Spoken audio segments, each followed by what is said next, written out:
कि उनको कभी ना कभी आएगा, प्रभु को कभी ना कभी बात पाएगा, प्रभु को कभी ना कभी विश्वास मन में जमाते चलो, विश्वास मन में जमाते चलो, कृष्ण गोविंद गोपाल गाते चलो, कृष्ण मुक्ति का मार्ग बनाते चलो, कृष्ण गोविंद गोपाल गाते चलो, अपनी मुक्ति का मार्ग बनाते चलो, मुक्ति का मार्ग बनाते चलो, अपनी मुक्ति का मार्ग बनाते चलो, गोविंद गोपाल गाते चलो, कृष्ण गोविंद गोपाल गाते चलो, अपनी मुक्ति का मार्ग बनाते चलो, अपनी मुक्ति का मार्ग बनाते चलो, कृष्ण मुक्ति का मार्ग बनाते चलो, अपनी मुक्ति का मार्ग बनाते चलो। ये मार्ग बताए हैं कि काम करते रहो, नाम करते रहो। हम इस अवस्था में भी हैं, खा रहे हैं, पी रहे हैं, चल रहे हैं, जो कुछ देखो उसकी सत्ता है। उसकी सत्ता से ये शरीर हमारा चल रहा है। ये शरीर तो नाशवान है, ये शरीर क्षणभंगुर है। क्षणभंगुर जीवन की कनिका, जाने प्रातः काल को खिली ना खिली, है नहीं। देखो हम तो आस पे जी रहे हैं, संसार है आस पे जी रहा है। क्या पता किसको कहाँ तक जाना है, कहाँ तक उसने किराया अपने जेब में सबने किराया रखा, अपने जेब में किराया सबने रखा है। जहाँ पर किराया पूरा हो जाएगा वहाँ पर उतरना पड़ेगा, छोड़ना पड़ेगा शरीर को। अब किसने दिल्ली जाना है, आगरा जाना है, बाहर विदेश जाना है, कहाँ जाना है ये पता नहीं है भैया। सबके शरीर नाशवान शरीर है, केवल आत्मा इसमें अजर और अमर है। आत्मा क्या है?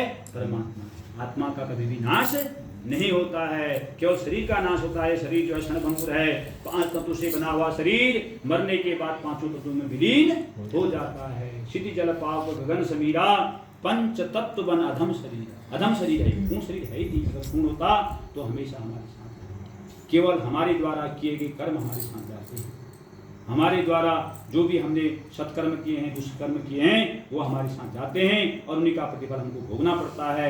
ऐसा हमारे शास्त्र पुराण कहते हैं। और हमारी जो है जितने भी ग्रंथ हैं, जितने भी हमारे वेद हैं, पुराण हैं, सबकी गाथा यही है कि जो हमने किया है वो हमको जो है स्वयं ही उसका भुगतान हमको करना पड़ेगा।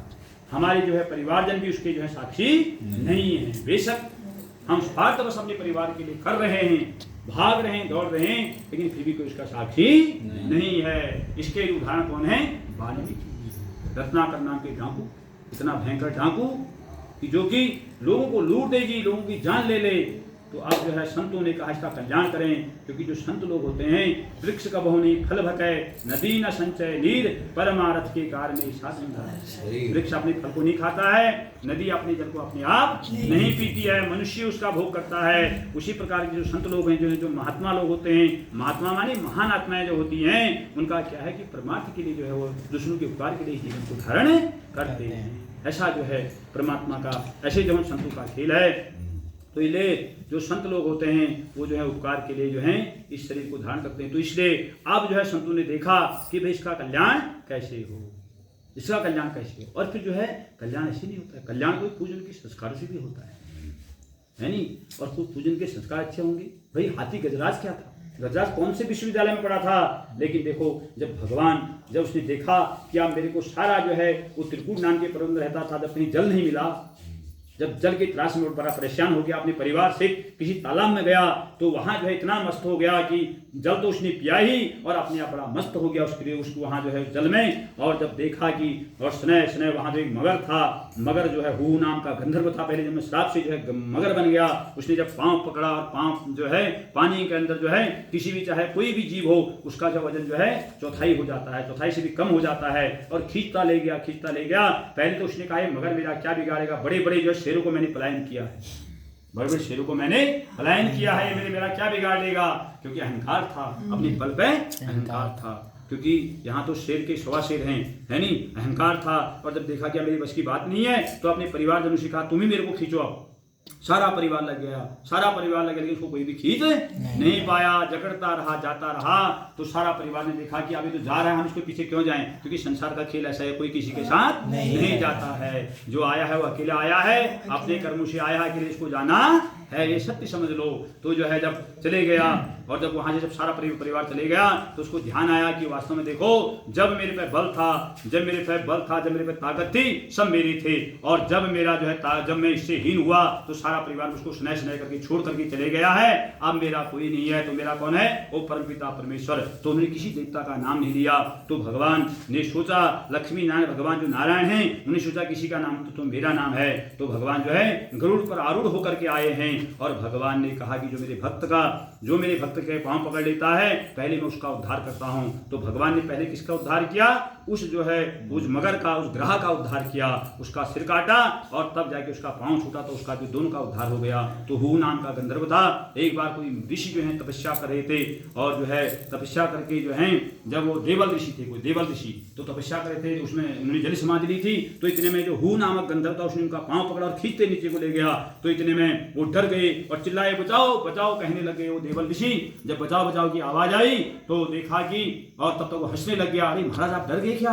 अरे बोले डरना नहीं है, पता तुम, मैं तो यहाँ अपना भजन कर रहा था, तो तुमने मेरे भजन में विक्षेप किया, जा तूने मेरा पांव पकड़ा, जा तू मगर ही बन जा। श्राप दे दिया उसको, वो मगर बन गया। हु नाम का गंधर्व था वो जो क्या बन गया? गंधर्व जो है वो जो है मगर बन गया। गंधर्व जो है मायावी होते हैं, वो जो है मगर बन गया। और इधर जो ये जो हाथी था, ये जो है प्रद्युम्न नाम का एक राजा था। और एक बार क्या है कि अगस्त मुनि उधर से जा रहे थे, तो ये अपनी मस्ती में था, तो अगस्त मुनि को इसने देखा नहीं। तो अगस्त मुनि ने सोचा कि इसने मेरा प्रणाम किया, अभिमान बस ये जो जा रहा है, राजा तो है लेकिन मेरा अपमान कर, श्राप दे दिया कि जा तो अपने मद मस्त में, तू मस्त है, जा मैं तेरे को श्राप देता हूँ, जा तो हाथी बन जाएगा। तो ये हाथी बना था। तो इसलिए कहने का मतलब यह है कि मतलब जो है किसका उद्धार कैसे हो जाए, किसका उद्धार कैसे भगवान कर दें। तो इसी प्रकार से रत्नाकर के नाम के जो डाकू थे, पूर्व जन के संस्कारों से डाकू बने, और कोई जन के संस्कार अच्छे रहे। तो आज संत आए हैं, तो संतो, पर इनका हमारे पास क्या है? हम तो फक्कड़ हैं भाई। संतों के पास क्या है? संतों का धन तो क्या भगवान का भजन है, हम क्या तुमको दें, है नहीं? जब ऐसा कहा लेकिन नहीं माने, नहीं दो। तो बोले एक बात सुन ले फिर पहले, तुम्हारी बात सुन रहा है? हाँ बताओ क्या बात है? बोले जो तू चोरी डकैती कर रहा है, जो भी यहाँ से मतलब लोगों को मार करके ले जा रहा है, अरे इसका कर्म का साक्षी तू ही है, तेरे घर वाले भी हैं। बोले भैया शक मेरे को क्या पता, तुझसे पूछ के आओ, घर वाले से पूछ के आओ, तेरी पत्नी होगी, तेरे बच्चे होंगे, माँ बाप होंगे, घर में पूछ के आओ। अरे छोड़ो, तुम भाग जाओ यहाँ से, मेरे से बहाना बना रहे हो। अरे बोला हमको बात की जाती है यहाँ पर, कोई बात नहीं। तो जो भी था उसके पास एक गमछा जो था, गमछे को उनको बांधा और अपने आप घर गया। तो घर जा करके अपने परिवारजन से पूछा, अपनी माता जी, अपनी पत्नी, जो भी बच्चे समूह पूछा को कि भाई क्या है जो मैं कर रहा हूँ, इस कर्म की साक्षी तुम ही हो। चलो इसके तो ठीक हुआ, चलो मैं ला रहा हूँ, ठीक है, तुमने खाया, मैंने किया, सब कुछ जो कुछ है, लेकिन इस कर्म का साक्षी कौन कौन है? बोले कोई नहीं है, तो अकेले है। जो तूने किया है तू ही भोगेगा। अवश्य में भोक्तव्यम कृत्वा शुभाशुभम न भुगते शेते कर्म कोटि शतैरपि। मतलब अपने के द्वारा कर्म, चाहे वो सत्कर्म हो चाहे दुष्कर्म हो, चाहे 100 करोड़ वर्ष भी बीत जाएं, बिना भोगे उसका समान नहीं हो सकता, वो भोगना ही पड़ेगा। अवश्य में भोक्तव्य, अवश्य भोगना। गीता में कह रहे भगवान अर्जुन से। तो इसलिए हम क्यों भोगे? तू भोगेगा, हम नहीं भोगेंगे, तू भोगेगा। तो वहां से अकल आ गई। तो देखो उल्टा नाम जप ही जग जाना, वाल्मीकि ब्रह्म समान। वो वाल्मीकि बने। तो वहां से जब चले गए तो वहां जाके ध्यान आया रास्ते में कि मेरा कल्याण कैसे हो, मेरा कल्याण कैसे हो। जाकर के उनके चरणों में प्रणाम किया कि महाराज आप ये बताओ कि मेरे को मार्ग कैसे मिले, मेरा उद्धार कैसे हो। तो बोले उद्धार एक ही उपाय है, भगवान राम जी का नाम का स्मरण कर। राम राम कही जे जमुहाई, तीन ही न पाप पुंज समोहाई। तुलसीदास जी रामचरितमानस में लिख रहे हैं कि राम राम कही जे जमुहाई। जब हमें जमुहाई आती है, हा जब होती है, तो उस समय जो राम राम कहेगा उसको पाप पुंज सता ही नहीं सकता। तो कहते हैं तो राम का नाम क्या है? राम के नाम से आराम मिलेगा, राम के नाम से कल्याण होगा। तो तू राम के नाम का सुमिरन करो, राम के नाम का भजन करो, राम के नाम का जप करो, राम के नाम को जपो। अब जब बोले राम तो हमने कभी किया ही नहीं, बार बार मुनि जतन कराही, अंत राम मुख आवत नहीं। अगर ऋषि मुनि भी हमको उपदेश देते हैं, अगर हमने कभी उस परमात्मा का नाम लिया ही नहीं होगा तो अंत समय में भी नहीं आएगा। अभ्यास की चीजें, जब राम किया ही नहीं कैसे आएगा? इसलिए बोले राम तो नहीं होता, बोले मरा आता है, बोले हम बोले उल्टा नाम जपो, उल्टा नाम जप ही जग जाना, वाल्मीकि ब्रह्म समाना। मरा जपा तो मरा करने से राम की धुन लौट गई, मतलब स्मृति के रूप में।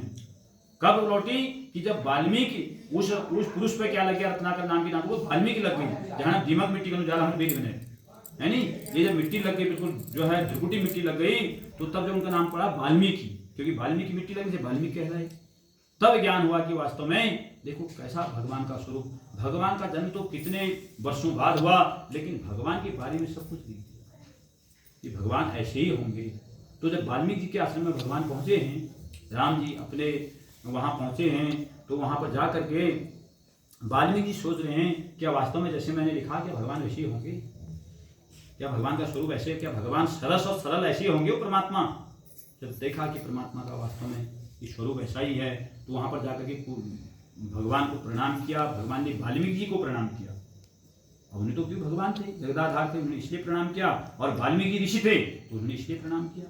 और प्रणाम करने के बाद तो कह रहे, राम जी कह रहे हैं कि प्रभु हमको ये बताओ कि हम कहाँ हैं, कौन सा स्थान है हमारे रहने के लिए। तो वाल्मीकि ने कहा कि प्रभु आप कहाँ नहीं हैं, आपको क्या स्थान बताएं, आप तो हर जगह हैं, यत्र कुत्र सर्वत्र, सबके हृदय में आपका वास है प्रभु, आपको क्या बताओ। आपकी महिमा के बारे में, महिमा के बारे में क्या बता सकता हूँ, लेकिन आपकी महिमा वैसे मैंने सुनी है और गाई है। क्या है, सोई जानहु जे देहु जनाई, जानत तुम ही हुई जाई। सोई जानहु, वही आपको जानेगा, सोई जानहु यही देव जनाई, जिसको आप जनाएंगे। सोई जानहु जेहि देहु जनाई, और जानत तुम ही हुई जाई, वही जानेगा आपको जिसको आप जनाएंगे, और जान करके आपके स्वरूप ही हो जाएगा, भगवान ही बन जाएगा। तो आपकी महिमा ऐसी है। तो नाम की महिमा बताई, तो जो है ऐसी नाम की महिमा भगवान की, जिसने भगवान के नाम को गाया भगवान ने उसका उद्धार किया।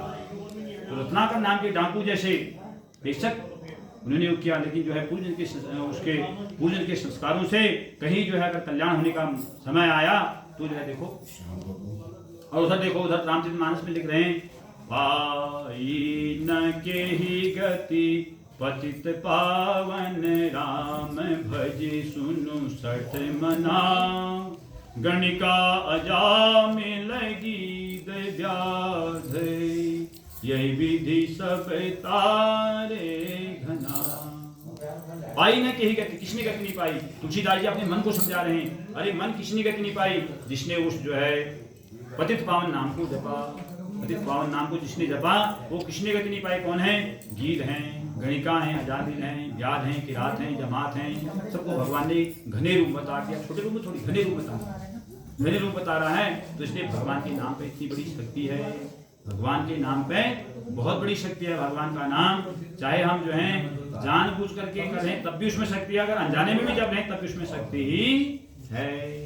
तुलसीदास जी ने कई उदाहरण दिए हैं, भाय कुभाय अनख आलसहूं, और नाम जपत मंगल दिशि दसहूं।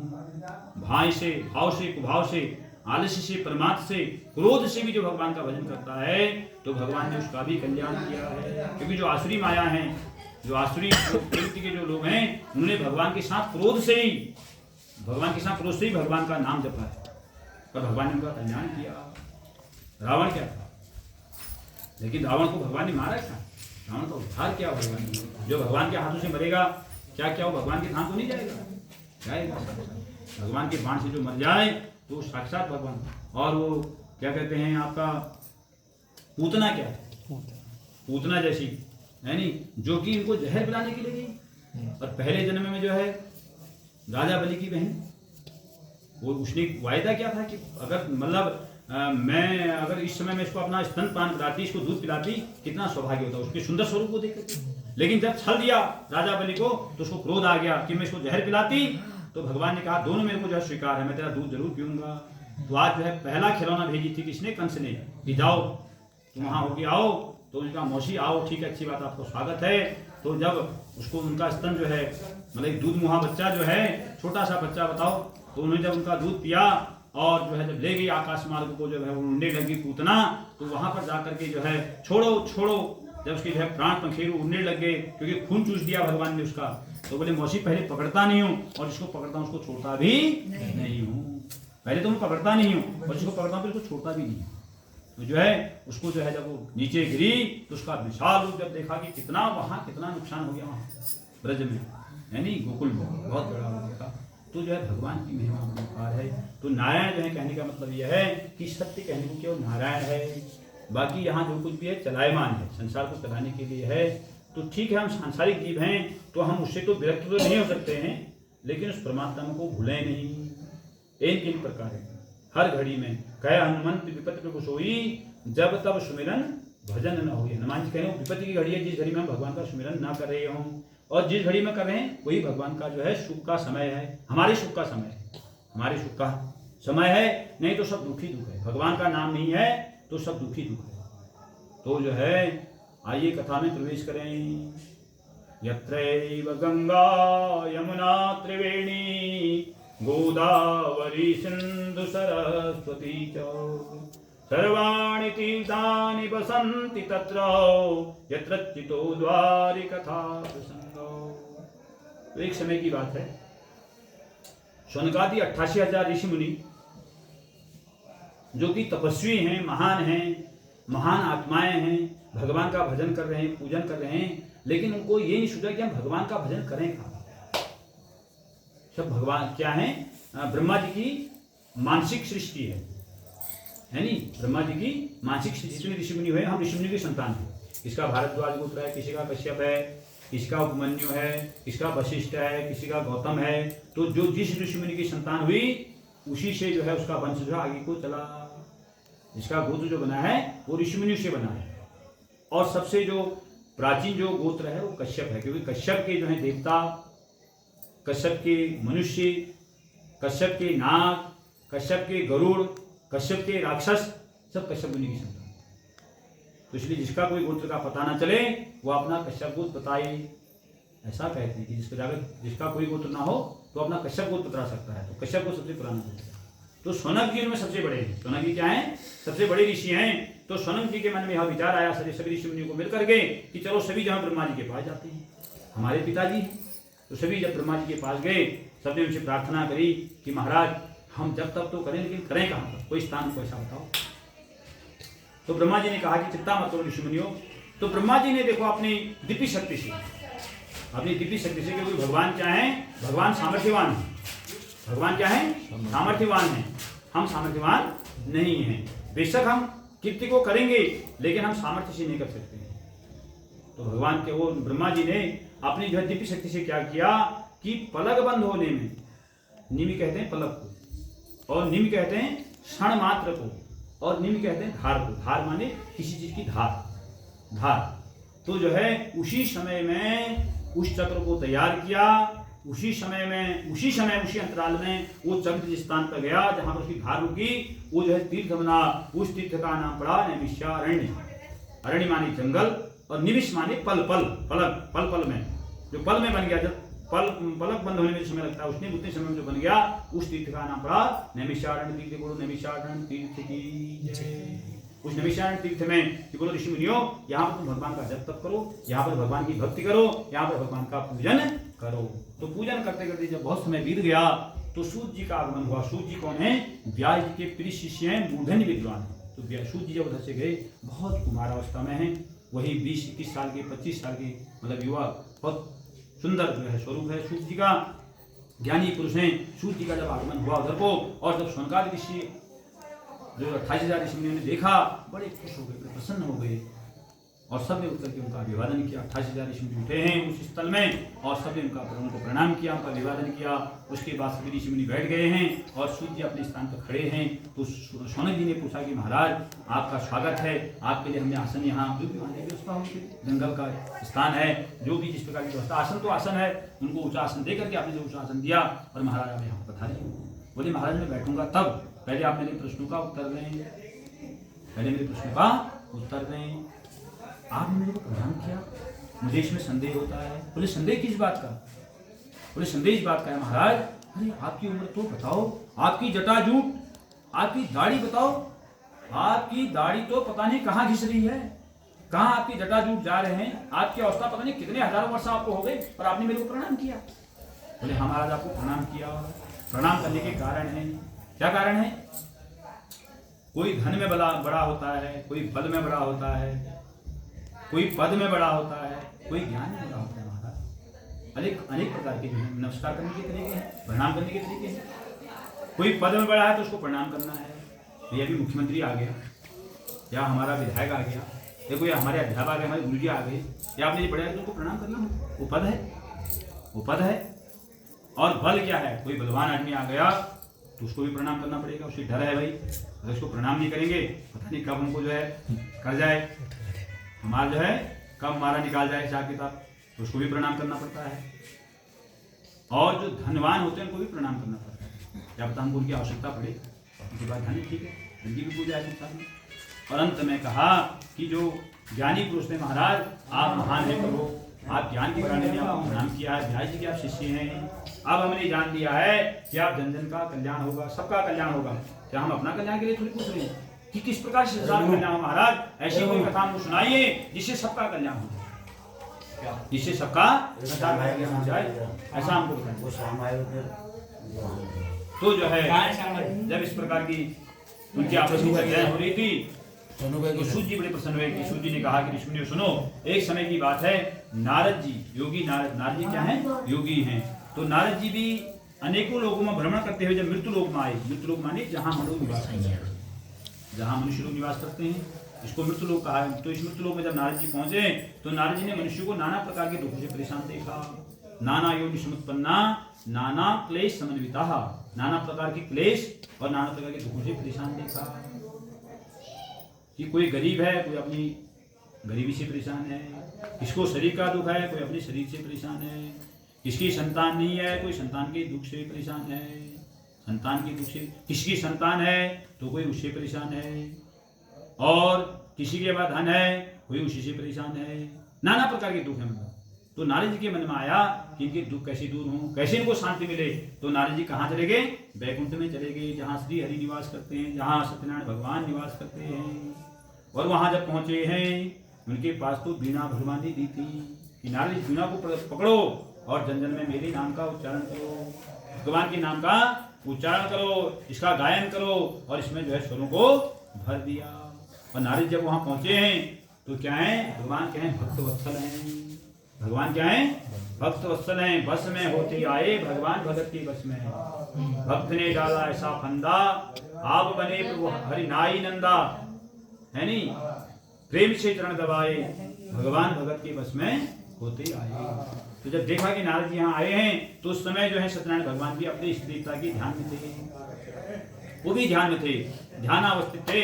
तो जब देखा कि मेरा भक्त मुझे पुकार रहा है, सीधा भगवान को अपने इष्ट देवता को प्रणाम किया और सीधा नारद की तरफ ध्यान, नारद की तरफ देखने लगे। नारद जी ने भी भगवान को प्रणाम किया है। बोले नारद आप कहाँ से आए हो, क्या कारण है, क्यों आज वैकुंठ में आ गए, कारण बताओ। कुशल क्षेम हुई, आपस में खबर बात हो रही है। तो बोले कुछ नहीं महाराज, मैंने अनेकों लोगों में भ्रमण किया, लोग उसे 3 हैं, मृत्यु पाताल और स्वर्ग, लेकिन लोग बहुत हैं, सुतल तलातल वितल पाताल रसातल, कई लोगों में कहाँ से नारद जब घूमते जब गए तो मनुष्यों को दुखी देखा। तो महाराज मैंने मनुष्यों को नाना प्रकार के क्लेशों से दुखों से परेशान देखा। अगर आपके पास कोई उपाय है कृपा करके मुझे बताइए, और उपाय बड़ा नहीं बताना, छोटा ही बताना है। क्यों? क्योंकि कलिकाल का जीव बड़ी उपाय नहीं कर सकता है, उसके पास समय है ही नहीं भाई, वो बैठ ही नहीं सकता, उसके पाँव में दर्द है, उसका ध्यान यहाँ पर है ही नहीं, कई परेशानियां है ना, उसका ध्यान यहाँ पर है ही नहीं। दूसरी बात, उसने अभी काम पर जाना है, नौकरी पे जाना है, जी पंडित जल्दी पाठ कर दो, जाना है मैंने अभी, कितना टाइम लगेगा, कई बात है। अब माना पूरा दुर्गा स्तुति का पाठ होता है तो 2.5-3 घंटा लगता है, अब नौकरी पे जाना है भैया, कहाँ करें? तो ठीक है भाई, आओ यजमान बैठो, स्वस्ति वाचन करो, आचमन करो, सूर्य पूजन करो, संकल्प लो, बस भगवान का ध्यान करो, आरती कर दो, वो हो गया, पाठ हो गया। ऐसे तो होगा भी ये तो समय है ही नहीं। तो इसलिए कलिकाल के जीवों के लिए छोटा सा उपाय बताओ महाराज, कैसे उनका उद्धार हो। तो बोले एक उपाय है, भगवान नारायण की कथा है, कोई बड़ा साधन नहीं है, छोटा सा उपाय है, जो उसको करेगा उसका यहाँ तो सब ठीक, यहाँ की कामनाएं तो उसकी पूर्ण होंगी ही, उसका परलोक भी सुधर जाएगा। परलोक माने जहाँ को जाना है, वहां की बार बार जन्म मरण के बंधन में भी नहीं आएगा, वो मुक्त हो जाएगा उससे। तो इसलिए बहुत सुंदर उपाय है। अच्छा तो महाराज उसका विधान क्या है, कब उसको करना चाहिए और क्या उसका फल है? किम विधानम किम फलम च, महाराज क्या उसका विधान है, क्या उसका फल है और कब उसको हम करें। तो भगवान कहें मेरी कथा का कोई प्रतिबंध नहीं है कि जब हम अपने बच्चे का चूड़ा कर्म करें, जनेऊ करें, तभी हम कथा को करें, या हम शादी ब्याह करें तभी कथा को करें, ऐसा भी नहीं है। कह रहे हैं कभी भी करते कथा, वो कहें जब परमात्मा का अनुग्रह हमारे पर, कभी भगवान की कथा करते, मतलब ऐसा नहीं कि उसी उसमें करें, कभी भी करते, तो उसके लिए कोई दिन का प्रतिबंध नहीं है। किसी भी दिन भगवान की कथा को किया जाए, कोई तिथि नहीं, कोई वार नहीं, कोई जो है पैठ नहीं, कोई गति नहीं, कोई तारीख नहीं, कुछ नहीं, कभी भी कर दो, इसलिए भगवान की कथा के लिए कोई प्रतिबंध नहीं है। तो नारद जी बड़े प्रसन्न हुए, तो महाराज किस विधान से कह रहे थे, विधान क्या है, क्या क्या सामग्री लाए उसके लिए। बोले पत्रम पुष्पम फलम तोयम यो मे भक्त्या प्रेक्षति, अगर मेरा भक्त मुझे पत्र पुष्प जल फल और फल भी मतलब वो करता है, चढ़ाता है, तो मैं उसको स्वीकार करता हूँ।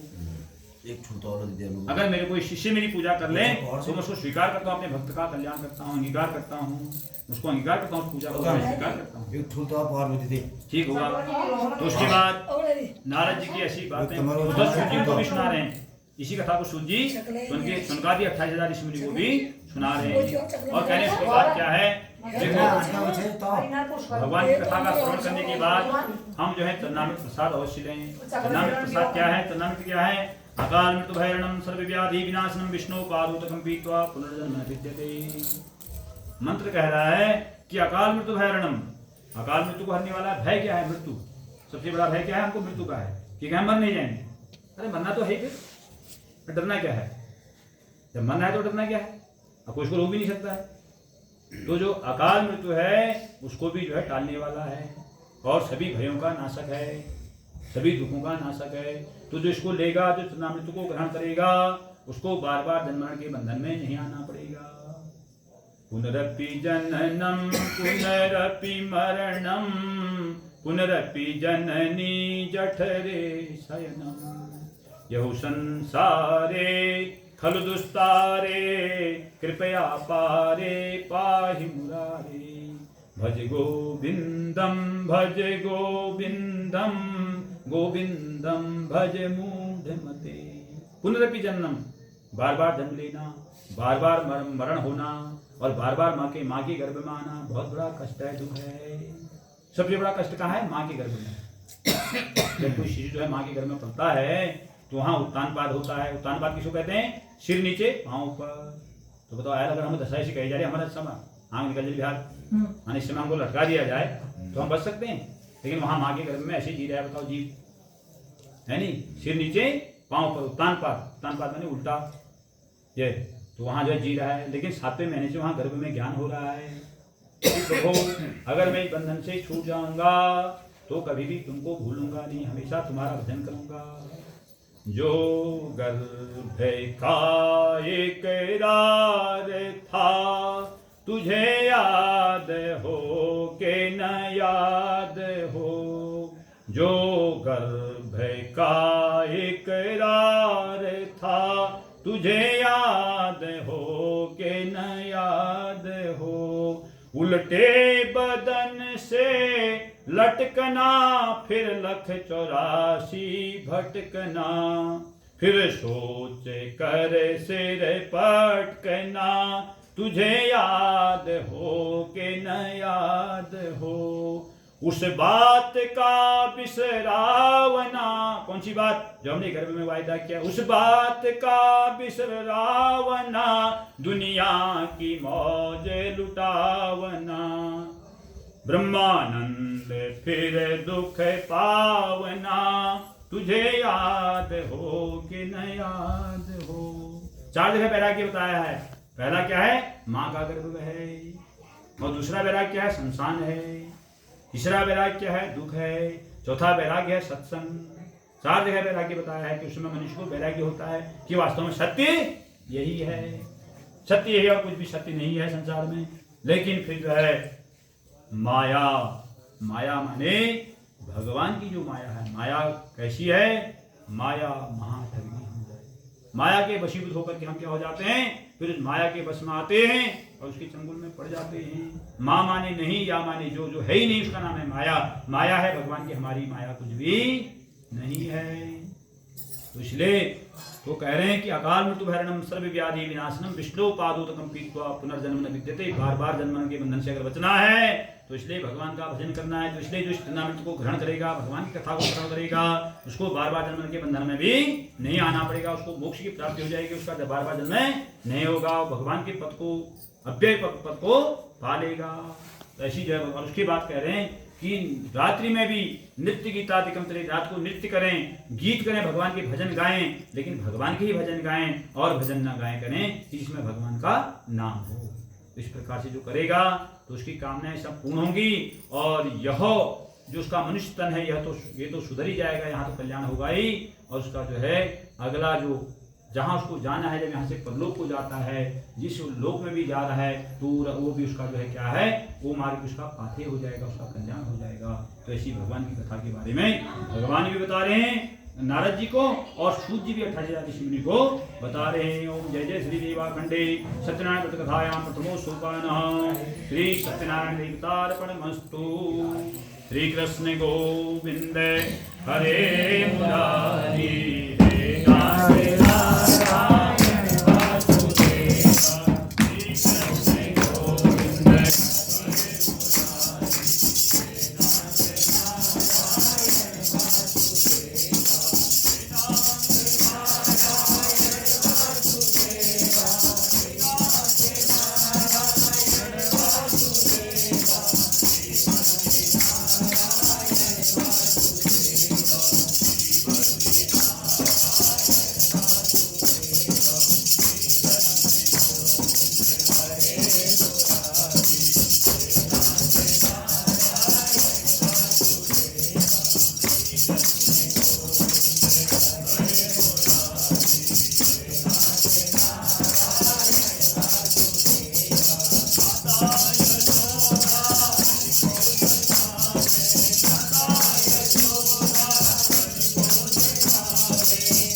जय। तो पहले कथा का जो है सारांश जो है नारद जी को भगवान ने सुनाया और सूत जी ने जो है 28,000 ऋषियों को सुनाया।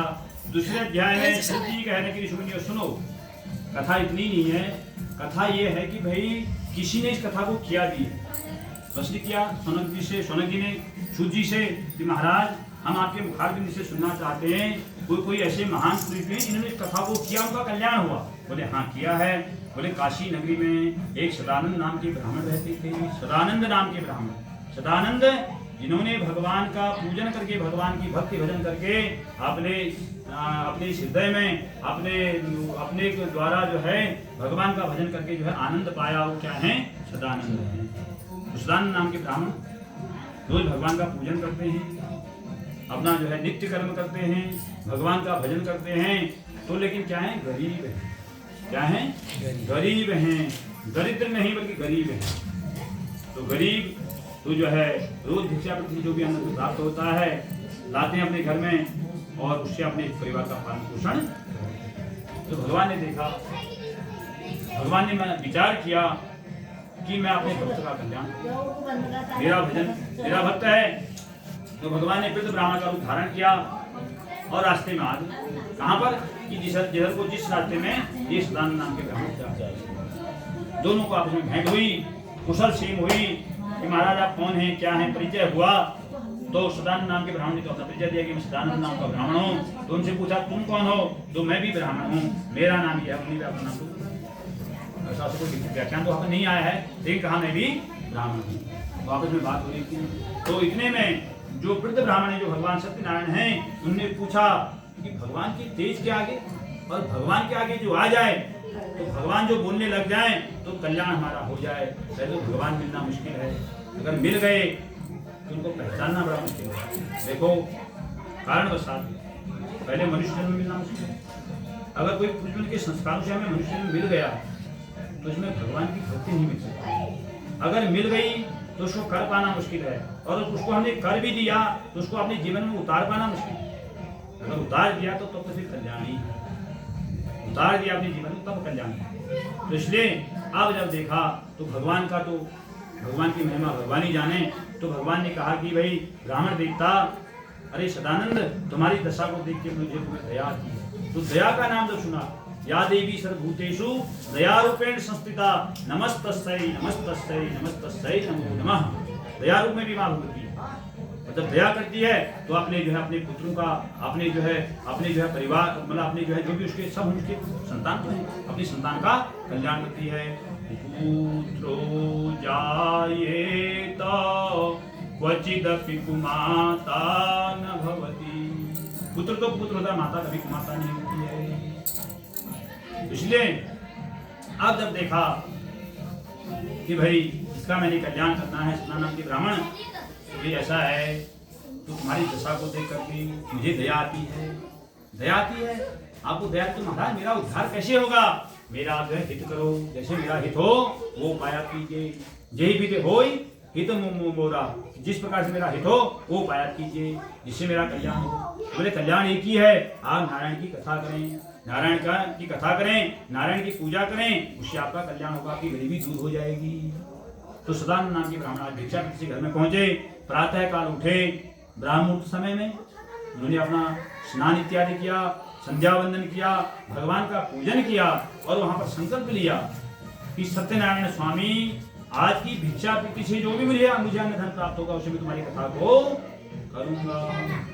तो उसी दिन उन्होंने संकल्प किया, उस दिन जब उसी बस्ती में चले गए कि जहाँ रोज जाते थे, आज उस बस्ती में गए हैं, तो वहाँ जाकर के आज जो भी वहाँ के धनाढ़ लोग थे, जो भी वैश्य वणिक लोग थे, जो है वहाँ पैसे टके वाले लोग थे, तो उन्होंने उनका जो स्वागत, धन्य महाराज, और आपकी दशा को देख करके आपका कभी भी पूर्ति नहीं होती महाराज। आप जो है 10-15 दिन 20-25 दिन महीना भर जो है और उनको धन दे करके कि जाओ तुमको इतना बार भागना कमजोर, ठीक। अब जब घर में आए हैं, अपने ब्राह्मण को बुला करके, अपने भाई बंधुओं को बुला करके अपने घर में कथा को किया। और उस कथा करने मात्र से, देवाखंड के सत्यनारायण कथा में आता है कि कथा मात्र से क्या हुआ, ये सदानंद नाम का गरीब ब्राह्मण वो जो धन दान से परिपूर्ण हुआ। और इसी अध्याय में लकड़हारे की कथा आती है। लकड़हारा लकड़ी बेच करके जीवन यापन करता है। तो आज बहुत दिन हो गए, ये देखो रास्ते बहुत हैं। देखो रास्ते क्या हैं, अगर हम नहर से जाएं तो जाली खान, आंसुतले से जाएं तो जाली खान, उगनोली से जाएं तो जाली खान, कलशीर से जाएं तो जाली खान, उधर बिहाड़ी से आए तो जाली खान। रास्ते अनेकों हैं लेकिन जाना एक ही है, मार्ग एक ही है, मतलब उसका जो है निर्णय जो है एक ही है। तो जो है आज ये जो है लकड़हारा जो है बहुत दिनों बाद भाई आज कहाँ कहाँ को निकल गया जंगल को। तो आज को ध्यान आया यार, मतलब 4-5 महीने हो गए, बस मित्र जो है वो ब्राह्मण देवता से मुलाकात नहीं हुई, तो आज क्यों नहीं उधर से गए। तो जा पर कृपा राम की होई, ता पर कृपा करें सब कोई। जब कृपा भगवान करने लगते हैं तो कृपा हो जाती है। कृपा के पात्र हमको बनना पड़ता है, हम अगर पात्र होंगे तो कृपा भगवान की होगी। तो गए उधर से जब निकले हैं तो ब्राह्मण के घर में जो ये सदानंद नाम के ब्राह्मण के घर में कथा हो रही थी। तो कथा हो रही थी और तो उसमें क्या हुआ कि ब्राह्मण ये जो लकड़हारा था इसने भी कथा को सुना, चरणामृत प्रसाद लिया, उसके बाद ब्राह्मण को प्रणाम किया। कथा के बीच में कोई उसे कथा के बीच में मतलब कोई अगर हम रिश्तेदार होता तो वो उठा नहीं करूँ, पूजा बीच में नहीं उठाऊंगा मेरे साथ, ठीक है। अगर आए हैं तो उनका स्वागत है, क्योंकि हमारे देखो हमारे किससे है, हमारे हृदय से उनको प्रणाम है। लेकिन उठ करके बाद में हमसे प्रणाम करें क्योंकि सेम कब है। अब हम क्या बोलो छठ पाड़ी पूजा में बैठी जाओ, छठ उठ जाना छाओ, गलत बात है, क्योंकि पूजा में व्यवधान होता है, बिल्कुल नहीं उठना चाहिए। तभी उठो जब एक पूजा पूरी हो जाए, माना हम गणेश पूजा कर रहे हैं तो आरती निराजन हो जाए, उसके बाद वो पूजा होगी, उसके बाद उठो, सेम खबर पूछो, कोई दिक्कत नहीं, ये पूछना ही खरा। लेकिन हम कहते हैं बस ऐसा नहीं, कथा के बीच में उठना व्यवधान है, कथा के बीच में भी उठना क्या है, व्यवधान है। छोटा व्यवधान नहीं, बहुत बड़ा व्यवधान है, बहुत बड़ा व्यवधान है। तो इतने में क्या हुआ कि जब ये जो लकड़हारा था इन्होंने कथा को सुना और पूरी जब कथा पूर्ण हो गई, चन्ना में प्रसाद, बीच में कोई बात नहीं कही, और जब पूरा पूजा हो गई, आरती निराजन हो गया, सब कुछ हो गया, सब शांत हुआ, और सब उसके बाद सब ब्राह्मण देवता को प्रणाम किया, बड़े प्रेम से पूछने कि महाराज अरे आप तो एक छोटी सी कुटिया में रहते थे महाराज, ये सब कुछ कैसे हुआ, किसकी कृपा से हुआ, किसकी कृपा आपके ऊपर बरस गई। तो बोले ये सत्यनारायण भगवान ने, मैंने जो कथा को किया उनकी करने से मुझे सब कुछ धन धान्य परिपूर्ण हुआ, मेरे को सब कुछ उनकी कृपा से प्राप्त हुआ। तो लकड़हारे ने भी संकल्प लिया है अपने घर में जाकर के कि आज की लकड़ी बेचेगा जो भी अन्न मुझे प्राप्त होगा मैं उसे तुम्हारी कथा को करूंगा। तो लकड़हारे को भी उसका कई गुना दान मिला लकड़ी का, ठीक है, कीमती लकड़ियां मिल गई। और वो जब उसका लकड़ बेच गया, जब आयो अपन घर का आए, आने के बाद उसने कथा को किया, कथा को करने के बाद वो लकड़हारा भी धन धान से परिपूर्ण हुआ। और जो सदानंद के नाम के ब्राह्मण थे, इन्होंने जो भगवान की कथा को, ये सुदामा बने। सुदामा भगवान के साक्षात जो हैं, जो साक्षात भगवान से भी जिनका पद बढ़ गया सुदामा है, सबको पता है। और जो लकड़हारा था वो केवट बना, भील केवट। बताओ भगवान राम जी को जो है गंगा पार कर रहे हैं, चाहे बेशक भील है, केवट है, लेकिन क्या है, जाति पाति पूछे नहीं कोई, हरि को भजे सो हरि का हुई। जाति पाति का कोई भेद नहीं है, जो भगवान को भजेगा वो भगवान का होगा। अब ब्राह्मण कुल में अगर जन्म लिया है तो अगर नीचे से कर्म है तो फिर कहाँ ब्राह्मण है। ऊंचे कुल क्या जन्म है जब करनी ऊंच ना हो, तो नीचे से कर्म है तो कहाँ ब्राह्मण कुल में जन्म है, कुछ नहीं। तो इसलिए जाति पाति पूछे नहीं कोई, हरि को भजे सो हरि का होई। अगर भगवान जाति पाति का भेद करते तो क्या सबरी के झूठे भेद खाते, और जाति पाति का भेद करते क्या भगवान जो है उसमें द्वापर में कृष्ण के रूप में, कृष्ण अवतार में दुर्योधन की मेवा त्यागी साग गुजर कर खाए। दुर्योधन की मेवा सारी जो है 56 जो है भोग त्याग दिए कि दुर्योधन तेरा ना तो प्रेम है ना मेरे को भूख है। अरे मैं तो यहाँ मैत्री करने के लिए आया था, लेकिन तू तो जो है मैत्री क्या, तू तो युद्ध करने के लिए उतर गया है। तो यहाँ भोजन करूँ, अरे यहाँ का भोजन मेरे लिए ऐसा दूषित है, क्योंकि जैसा खाओगे अन्न वैसा होगा मन, जैसा पियोगे पानी वैसे होगी वाणी। इसका उदाहरण है, एक मतलब कथा था कि एक संत सी संत, तो संत जो था वो कोई राजा घर में नहा गया, राजा घर में जब पहुंची तो जावे क्या होता, वो जज मतलब जो रानी की हार थे किसी जो महल में, वो जो श्वेत दिया रात में। अब संत आ गए, उन्होंने क्यों ठीक है वहाँ सुला दिया। तो जब देखो मन बिगड़ गया, जब भोजन किया तो मन बिगड़ गया। अब मन बिगड़ गया तो क्या हुआ कि एक हार जो कीमती हार था तो संत ने उसको चुरा लिया और संत वहाँ से चले गए, सुबह चले गए। फिर अब ठीक हुआ, अब किसने क्या कहना था, ठीक है चले गए। आप जब गए हैं संत, जब अपने आश्रम में पहुंचे और अपना स्नान बंधन इत्यादि सब कुछ हुआ, सब कुछ जब हो गया तो उसके बाद ध्यान आया, हो तूने अपना क्या कमाया सब जो है बेकार कर दिया। इतने साल की तपस्या सब खत्म हो गई, तेरी तपस्या सब खत्म हो गई है, तूने बहुत गलत काम कर दिया। और अब क्या होगा, राजा के पास चल दिए सीधा, संत अपने आप चल दिए और राजा के पास जाते ही बोले महाराज कोई परेशानी कोई दिक्कत तो नहीं हुई, कोई मेरे द्वारा कोई अपमान तो नहीं हुआ आपका, कोई सेवा में कोई कमी तो नहीं। बोले ऐसा कुछ नहीं, मेरे हाथ पाँव काट। संत के मेरे हाथ पाँव काट दे और बस। अरे क्यों, कारण तो बताओ। नहीं, काट मेरे हाथ पाँव, कारण बताओ फिर। अरे बोले तू यह बता, अरे मैंने तेरे यहाँ से हाथ चुरा दी, कहां से अन्न आया था। बोले अन्न जो है मतलब जो है चोर के घर से, मतलब जो है कहीं चोरी का अन्न आया है तो मैंने खाया, उसके न वो मेरे घर में आया था। जब पूरा पता लगा तो वो तो अन्न खाने का इतना बड़ा प्रभाव था मेरे, देखो तो मैंने तेरे घर से जो हाथ चुरा दिया। इसलिए अन्न का बहुत बड़ा प्रभाव, अन्न का क्या है बहुत बड़ा प्रभाव है। तो जैसा खाएंगे अन्न वैसा होगा मन, और जैसे पिएंगे पानी वैसी होगी वाणी। तो इसलिए ये जो सुदान नाम के वो जो लकड़हारा था, ये लकड़हारा जो है प्रभु की कृपा इनके ऊपर हुई और लकड़हारा भी अगले जन्म में क्या बने, केवट बने हैं। तो देखो मतलब उदाहरण ये था कि भाई केवट क्या था, एक गीत था है नहीं, लेकिन भगवान से उसका प्रेम था तो जो है गंगा पार जो है भगवान जो है इस प्रकार की जो है कथा दूसरे अध्याय में आती है। और यहाँ पर दो अध्याय की कथा भी पूरी होती है।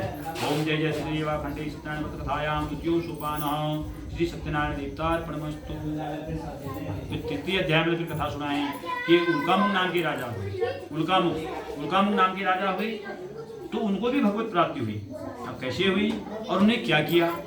उल्कामुख नाम के राजा की संतान नहीं थी, तो दोनों राजा और रानी जो है भद्रशिला नदी के किनारे, भद्रशिला नदी के किनारे उसको साक्षी बना करके देखो कोई ना कोई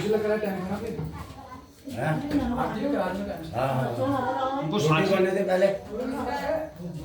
बना करके भद्रशिला नदी के किनारे भगवान का पूजन कर रहे थे। तो भगवान का पूजन कर रहे थे तो इतने में साधु नामक वैश्य आए कि महाराज या कौन सा पूजन करें, इसके करने से क्या होता है। बोले हमारी संतान नहीं है, हम संतति प्राप्ति के लिए भगवान का पूजन कर रहे हैं। तो उसने भी संकल्प लिया कि हमारी भी संतान नहीं, हम भी भगवान का पूजन करेंगे। घर में गया, अपनी पत्नी लीलावती से कहा कि हमारी संतान नहीं है, राजा रानी भगवान का पूजन कर रहे हैं, मैं भी संकल्प लेता हूँ कि सत्यनारायण स्वामी अगर हमारी संतान हो जाएगी तो हम भी भगवान का पूजन करेंगे। तो कृपा हुई भगवान की, तो लीलावती ने कन्या को जन्म दिया, उसका नामकरण संस्कार हुआ, उसका नाम कलावती पड़ा। तो उस समय उन्होंने याद दिलाई कि प्रभु अपने पतिदेव से कहा कि आपने निवेदन किया था, भगवान से प्रार्थना की थी, भगवान से संकल्प किया था कि हम तुम्हारी कथा करो, इस समय आ गया है कथा करने का, कथा करो। बोले अभी नहीं, जब इसका विवाह होगा तो हम कथा को करेंगे। ठीक है भाई, समय को जाने में कोई दिक्कत नहीं है। तो दोनों साधु और संत जो वो कहते हैं अपना जो है साधु नामक वैश्य और उनकी जवाई जी, मतलब जो है जवाई की खोज में किसी दूत को भेजा और वहाँ जो है उनका विवाह हो गया। और विवाह में जो है ऐसी महिमा बनी भगवान की कि ऐसी कृपा उनके ऊपर हुई, कृपा समझो या चाहे उनकी महिमा बन समझो या जो है उनके ऊपर जो है श्राप समझो, ऐसा बना कि वहाँ पर क्या हुआ कि दोनों भूल गए, राजा भी वो वैश्य भी भूल गए और उनकी पत्नी लीलावती भी भूल गई कि हमें भगवान की कथा को करना है।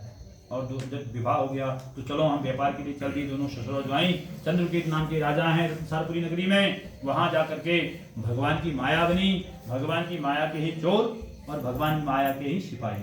पुलिस आगे से जो है चोर भाग रहे, पीछे से पुलिस भाग रही है। और कहाँ पर भागे हैं कि जहाँ पर दोनों ससुर और ज्वाई ठहरे हैं। तो चोरों ने समझा कि हम पकड़ने में आते हैं, उन डकैतों ने सारा धन उनके सामने रख दिया और अपने आप वहां से भाग गए। और उन्होंने देखा कि आप इनके पास धन है तो उनको पकड़ करके ले गए कि महाराज चोर यही, चलो राजा के पास ले गए।